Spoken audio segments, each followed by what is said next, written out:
Bez potpisa i pečata opozicija je objavila dokument o forenzičkom vještačenju audio snimka u kojem se govori o navodnoj kupovini poslanika. Uvjeravaju da je snimak autentičan, da nije montiran ni naknadno sinhronizovan.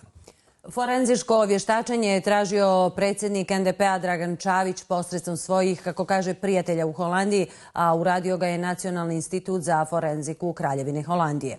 Izvještaj nije validan jer je riječ o nezakonito pribavljenom snimku i nezakonitom vještačenju. Poruka je direktora policije Republike Srpske Gojka Vasića. Gdje je originalni snimak? Na ovo pitanje opozicija još ne odgovara. Uvjeravaju da su Holanđani vještačili snimak sa portala Kliks i snimak sa naše televizije u kojem premijerka Željka Cvijanović govori o ovoj temi. Pozivaju se na savremenu tehnologiju i kažu da su za vještačenje bili dovoljni dokazi koji su posredstvom svojih prijatelja dostavili u Holandiju. Da kažem da sam naručioc ja, a da su moji prijatelji u Holandiji to tehnički odradili. Mi smo dobili ono što smo htjeli. A to je da su naši navodi i tvrdnje bile tačne.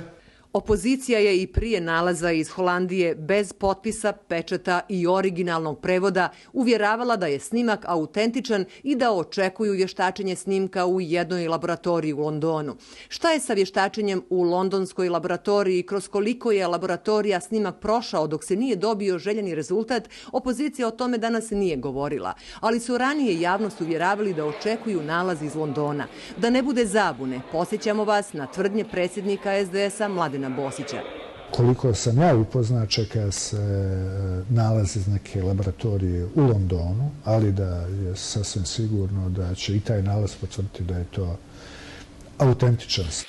Umjesto Londona, Holandija. Kako god izvještaj nije validan, jasni su u policiji Srpske. U demokratskom svijetu podsjećaju da se vještačenje može obaviti samo na zahtjev policije i tužilaštva i na osnovu originala. Kako sarajevski portal Klik se nikad nije htio da original ustupi tužilaštvu, od vještačenja i istrage se odustalo.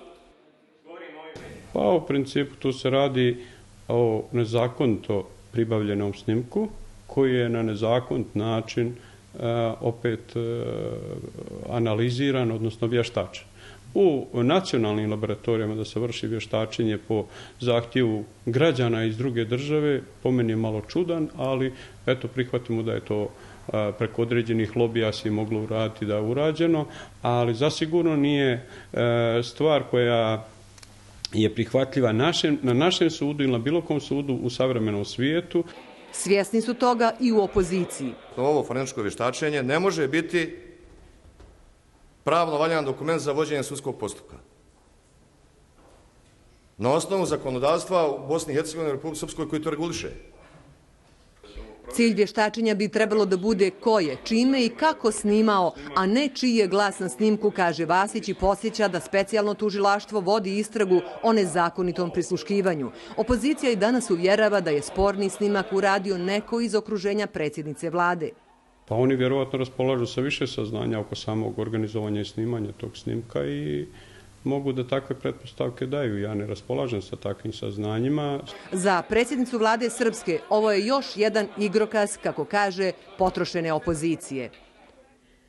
Nakon što su pokušali da naprave cirkus od Narodne skupštine Republike Srpske pa im to nije pošlo za rukom, onda se opozicija okrenula privatnim detektivskim agencijama, tragikomično.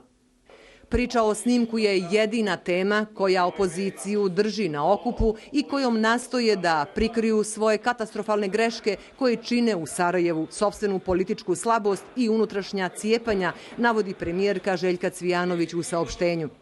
Pošto su i sami rekli da materijal koji prezentuju nije pravno upotrebljiv, ostaje mi jedino da i ovaj današnji nastup opozicije nazovem najobičnijim cirkusom.